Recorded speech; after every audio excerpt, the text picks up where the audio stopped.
যা যা বিপর্যয়ে গেল তা সামাল দিতে দিতেই তো প্রজাদের যখন অভাব চলছিল তখন তাদের দান খয়রাতি করলেন আপনি। তারপর বাড়ি পুড়ে গিয়েছিল, তাদের বাড়ি আবার নতুন করে সাজিয়ে দেওয়া হলো। তারপর যখন জলের অভাব হলো গ্রামে গ্রামে ইদারা কেটে দেওয়া হলো। এছাড়া কৃষকদের অর্থ সাহায্য, তাদের শস্য দিয়ে সাহায্য করা, এসব করতে গিয়েও অনেক টাকা খরচ হয়ে গেছে রানীমা। আর খাজনার কথা যদি বলেন, তা ফসল কেটে তারপর যারা ঘরে তুলবে, তারপর তা হাটে বাজারে বিক্রি করবে, এসব করতে করতে মাস তিনেক তো কেটেই যাবে না। তহসিলদার মশাই, বিপদে তো প্রজাদের পাশে দাঁড়াতেই হবে। তারাপীঠের জমিদার হয়ে যদি আমরা তাদের পাশে না দাঁড়াই, তাদেরকে সাহায্য না করি, তাহলে তারা কোথায় যাবে?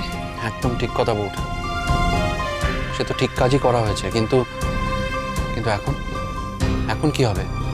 বড়লাট তো আর 3 দিন পরে এখানে আসছে খাজনা আদায় করতে। সেটাই তো ভাবছি ঠাকুরপো, 3 দিনের মাথায় নগদ 20,000 টাকা কিভাবে জোগাড় করব বুঝতে পারছি না। রানীমা, আপনি যদি আদেশ করেন আমি ওই শিউরির মহাজনদের কাছ থেকে সুদে টাকা নিয়ে আসতে পারি। অবশ্য না, বিপদে পড়েছি বুঝতে পারলে ওরা চড়া সুদে টাকা দেবে, সেক্ষেত্রে তো না, চড়া সুদের টাকা ধার করতে হবে না। তাছাড়া এতে নাটোরের রাজ পরিবারের বদনাম হবে।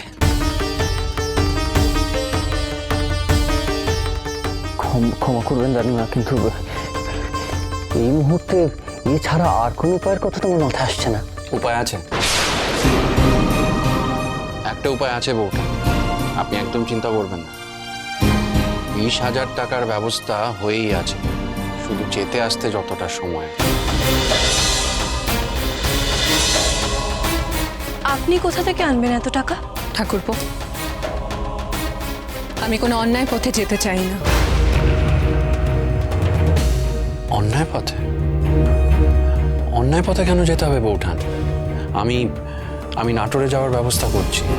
ওখানকার কোষাগারে যা টাকা গহনা যত কিছু আছে সব নিয়ে আমি এখানে ফিরে আসবো তাড়াতাড়ি। কি বলছেন কুমার? আপনি যদি নাটোরের কোষাগার থেকে সবকিছু নিয়ে আসেন তাহলে তো নাটোরের কোষাগার শূন্য হয়ে যাবে। আর বলতেন এই মুহূর্তে যদি নাটোরে কোনো রকম বিপদ আসে তাহলে তো সামাল দেওয়ার জন্য কিচ্ছু থাকবে না। হ্যাঁ দিদি, এটা কি ঠিক হবে? লক্ষ্মী, ঠাকুরপো যথার্থ যুক্তিই দিয়েছেন, এছাড়া আর কোনো উপায় নেই। তুই চিন্তা করিস না, আমাদের মাথার ওপর মা তারা আছে, তার কৃপায় নাটোরের ভাড়ার আবার পূর্ণ হয়ে যাবে। কিন্তু এই মুহূর্তে যদি আমরা ইংরেজ সরকারের খাজনা মেটাতে না পারি, তাহলে তারা অন্যায়ভাবে তারাপীঠ দখল নেওয়ার চেষ্টা করবে। সেটা কিছুতেই হতে দেওয়া যায় না। আমি এখনই নাটোর যাত্রার ব্যবস্থা করছি বউঠান, আপনি একদম চিন্তা করবেন না। আমি সময়ের আগেই অর্থ সংগ্রহ করে ফিরে আসবো। যান ঠাকুরপো, মা তারা আপনার সহায় আছেন। আসি।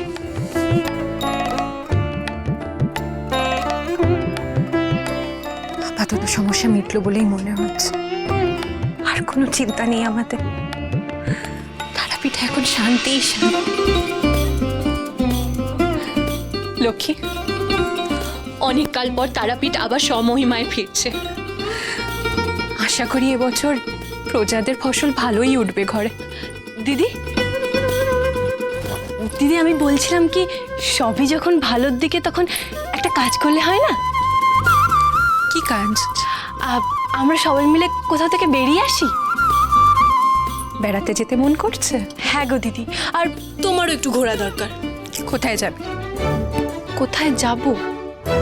কোথায় যাব? কোথায় যাব? যদি অভয় দেন, আমি একটি জায়গার কথা জানি রানীমা, ওই নদীর তীরে তপবন, অত্যন্ত সুন্দর জায়গা রানীমা। কাছে কাছে পাখি ডাকছে, পাশ দিয়ে কুলকুল শব্দে নদী বয়ে যাচ্ছে, অত্যন্ত মনোরম শান্ত জায়গা। আপনারা গেলেই আপনাদের ভালো লাগবে।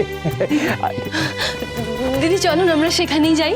সে তো আমরা যে কোনো দিনই যেতে পারি। অবশ্য আজকে ঠাকুরপো তো নাটোরের জন্য রওনা হচ্ছে, তুইও একা হয়ে যাবি। তাহলে এক কাজ করি, আমরা কালই যাই। তাই চলো, যোগেন্দ্র মহেন্দ্র খুব খুশি হবে। সে তো পাবে, কিন্তু আমাদের সাথে বামাকেও যেতে হবে। বামা সঙ্গে থাকলে তপবনের পরিবেশে মায়ের নাম গানও শোনা যাবে।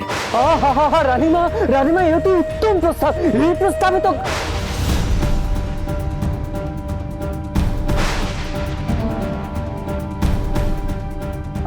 আমি এখন আসি রানীমা। তহসিলদার মশাই, আগে আমাদের যাওয়ার ব্যবস্থা করুন। জি আগে।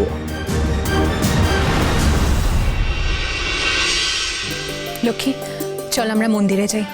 মামার পুজোর সময়ও হয়ে গেছে, ওকে গিয়ে খবরটা দিই। চলো। আয়।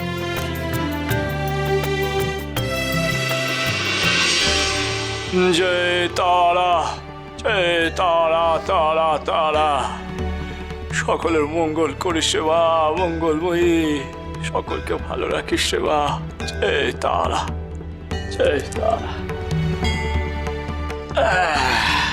জয় তারা, জয় তারা, জয় তারা, জয় তারা, তারা।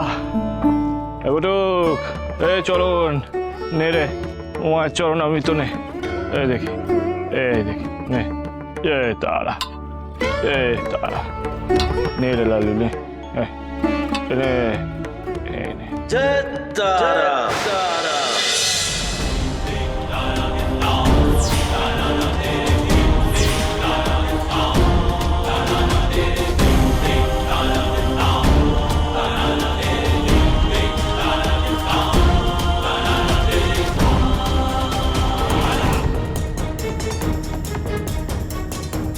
ওমা, তুমি কে গো? তোমাকে তো আগে কখনো দেখিনি। আমি সদাশিব, মাতৃ সাধনা করি। গতকালই তারাপীঠ শ্মশানে এসেছিলাম সাধনার জন্য। ও বাহ বাহ বাহ, বেশ বেশ বেশ। তা তোমার সাধনা? আমার সাধনা সম্পূর্ণ হয়েছে, তাই মাতৃদর্শনে এসেছি। মাকে দর্শন করলাম, এবার বিদায় নেবো তারাপীঠ। হ্যাঁ, বিদায় নেবে? সে কি গো, এখনই বিদায় নেবে কি গো? দাঁড়াও, একটু বিশ্রাম নাও, তারপরে ওই দুপুরে একেবারে মায়ের ভোগ প্রসাদ খেয়ে তারপর না যেও, কেমন? না ঠাকুর, আমার আর থাকার উপায় নেই। মায়ের ভোগ প্রসাদ গ্রহণ করারও সময় নেই, আমাকে এক্ষুনি রওনা হতে হবে। ও ও বাবা, তো তারা আচ্ছা বেশ, সে মায়ের ভোগ প্রসাদ নাই বা খেলে ওই মায়ের চরণামৃতটুকু নাও। হ্যাঁ, আর এই মায়ের আশীর্বাদী ফুলটা নাও, তারপর না যেও, কেমন? এই নাও, এই নাও, হাত পাতা দেখি। এই যে, এই নাও, আর এই যে, জয় তারা, জয় তারা, তারা তারা। এই নাও। জয়, জয় মা, জয় মা।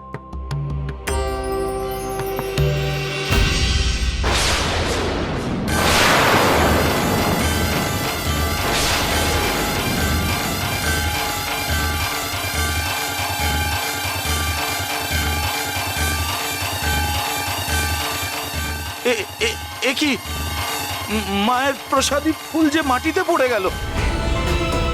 ওরে বাবা, মায়ের পেশাদি ফুল মাটিতে পড়ে গেলে তা অপবিত্র হয় না গো। নাও নাও নাও, ওই ফুল মাটি থেকে তুলে নাও, নিজের মাথায় ঠেকিয়ে ঝোলাতে পুরে রাখো, বুঝছো?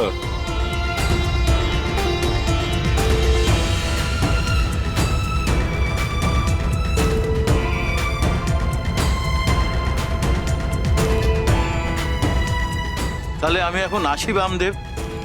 এসো গো, শোনো গো,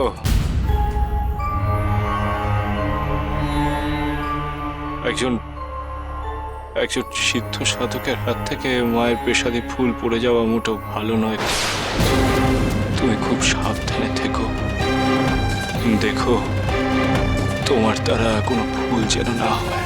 বামদেব, আপনি যেমন সিদ্ধ সাধক, আমিও তেমন একজন সিদ্ধ সাধক। আমার দ্বারা কোনো ভুল হওয়া সম্ভব না। আসি বামদেব।